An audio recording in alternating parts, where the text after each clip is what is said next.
There's just something about freezing everything and watching it all shatter that feels so good. But it's even better when you then get to watch it all explode. Today, we're going to be covering a Warlock build that uses turrets to constantly freeze enemies, giving you really good crowd control and damage from all of the shatter. Let's jump right on into it.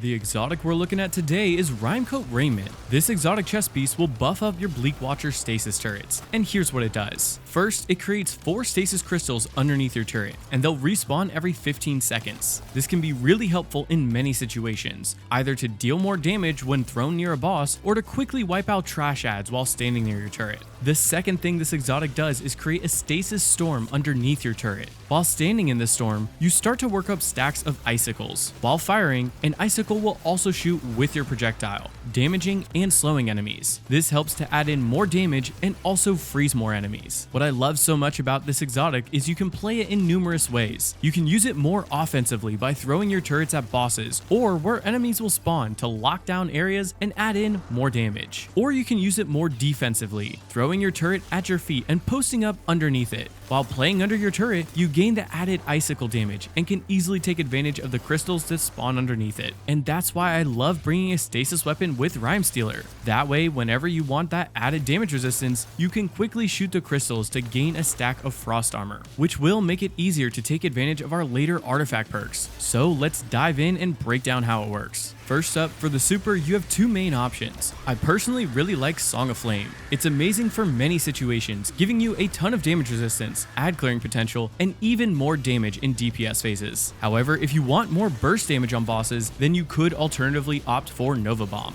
And for the class ability, I opted for the Healing Rift. I love to throw down my turret and then immediately pop a Healing Rift at my feet. That way, if you don't have your Devour procced, you can still have some form of healing. And for the melee, I went with Arcane Needle since it has 3 charges, which will be important with a later fragment. However, this isn't super crucial, so take your favorite melee. And for that grenade, I'm bringing the Vortex Grenade. Now, most people will probably want to opt for the Healing Grenade since it has a shorter cooldown, which is important for ability scaling and getting more energy back. However, because I'm opting for Facet of Dominance, I want the ability to weaken tougher enemies with my base level grenade, since you can throw these whenever you do have a turret active. And taking a look at the aspects, for the first aspect, I like to take Bleak Watcher. This will now make it so that we can hold down our grenade button and release it to convert our grenades into a stasis turret. At a base level, these turrets will shoot out a burst of 5 projectiles that will each apply 20 slow, meaning that if a full burst hits an enemy, they will freeze. And this is really good for locking down areas and adding in a ton of passive shatter damage to quickly wipe out enemies and deal more damage to bosses. And we already touched on all the benefits that these turrets get from our exotic. Then I love pairing this with the aspect Feed the Void. Now, getting any ability kill will proc an enhanced version of Devour, and this now makes it so that getting any kills, you'll gain back 140 hit points, as well as 15 to 40% grenade energy. Now, it is worth noting that Devour did get a nerf this season, so it's not as good as healing as it once was, but it's still really strong. Plus, one of the main reasons we want to take it is to refund a ton of grenade energy. That way, we can constantly have that turret active. And because we're taking the Vortex Grenade, for the first fragment, I like to bring Facet of Dominance. That way, our Void Grenades will weaken enemies. Now, if you already have a turret down, or you just need to quickly wipe out a tough enemy, you can throw a base level grenade to deal damage and to weaken them. And also, don't forget that when you transcend, your Prismatic Grenade also deals void damage, meaning that it too will weaken enemies. The second fragment I'm taking is Facet of Ruin.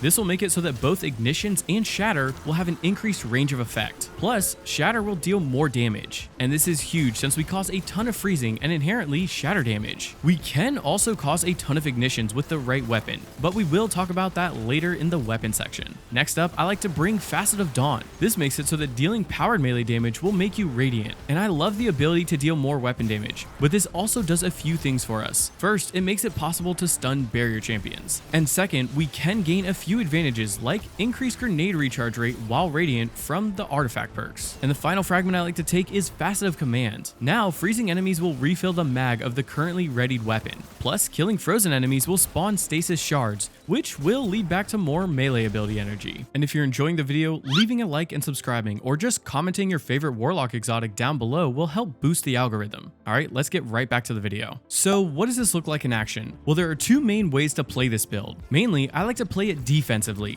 This means that I find a spot that I like to then throw down a turret and start creating those crystals and freezing enemies. I then pop my healing rift to gain some immediate protection. And at this point, you could also shoot some of the initial crystals with your Rime Stealer weapon to immediately gain that damage resistance. Then you want to either get a powered melee kill or a kill with shatter damage to proc your devour. Oh, and a helpful tip, you can create tangles from unraveled enemies if your melee doesn't score the kill. And these tangles can also proc devour when scoring a kill. So from there, you can keep shooting enemies with your weapons to deal a ton of shatter damage, and in the process, you'll continuously gain back a ton of grenade energy to throw another turret when the current one runs out. And the other way to play is more offensively. By this, I mainly mean your turret placement. In this case, you'll be throwing your turrets out towards groups of enemies. This can be really handy to add in more damage since the crystals will be spawning closer to enemies, adding in that extra shatter damage. Now, sometimes your devour won't proc, and it's already pretty hard to gain back melee energy with the stats that I'm taking. So it is worth noting that I love to save my transcendence for these occasions. That way, if I'm completely out of ability energy and on the move, I can pop my transcendence to gain back all of my ability energy. And when coming out of it, we'll have our abilities ready and devour active. So let's talk about ways to improve the build. First up, our stats. Now, this is a grenade build. However, the turrets don't deal damage. They just cause enemies to freeze, and that shatter damage is a set level of damage. That means it isn't worth going over 100 in our grenade stat. We do still want 100 since it will give us the shortest cooldown on our grenade. Then I'm aiming for as much weapon stats as possible while keeping my class and super stats decently high. Ideally, you'd be going for 200 in your weapons, though I still want to aim for about 70 in both my super and class stats. And when it comes to the armor mods, for the helmet mods, I first like to take a stasis siphon mod to help create a ton of orbs by getting rapid kills with our stasis weapons, since I do love to bring a stasis primary weapon. Next, I like to bring a super font mod. That way, whenever you have armor charge, you gain plus 20 to your super stat, which will help you to get it back even quicker and potentially deal more damage with it. When it comes to the gauntlet mods, it really depends on your stat situation. For me, I was only able to get about 25 in my melee stat, which had a horribly long cooldown. So I opted for two melee font mods to help boost it to a 65 total when I had armor charge active,